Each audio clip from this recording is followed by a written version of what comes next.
Бай Васил, или поне така го наричат художници и скулптори от Художествената академия, пред които е позирал срещу символично заплащане. Репресиран от комунистите, син на неблагонадежден баща, адвокат в царския двор, Бай Васил живял в нищета. По ирония на съдбата, неговият образ в партизанска униформа се извисява над София близо 70 години. Историята му ни разказва скулпторът Константин Ачков. Той е познавал прототипа лично. Правил му е и не един портрет.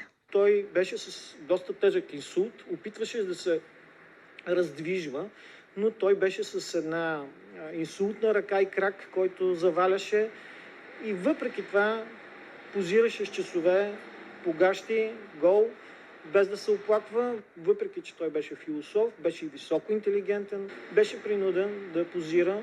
На младини бил хубавец, с ясни сини очи и стройно тяло. И е бил ползван за абсолютно почти всички подобен тип паметници, както и паметник на Съветската армия.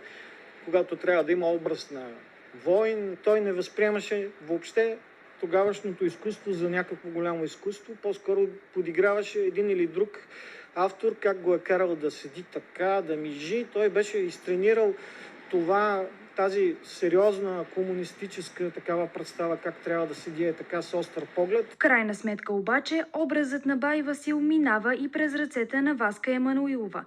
Това всъщност е авторът на композицията на върха на паметника на Съветската армия. Според нашия събеседник обаче, бронзовият лик няма голяма прилика с оригинала. Да, личи се, че първообразът е Бай Васил в челюстта, мъжката челюст, но нагоре вече са едни много нежни женски черти с едно малко чипо носле.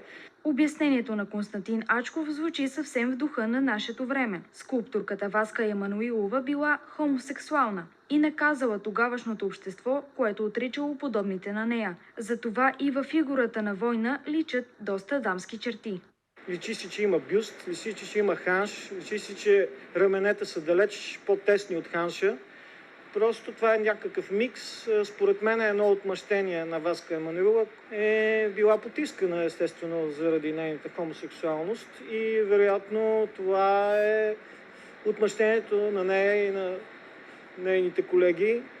69 години по-късно ликът на Бай Васил вече не пробива небето над столицата, а тези, които са го изобразявали, се надяват образът му да е намерил покой.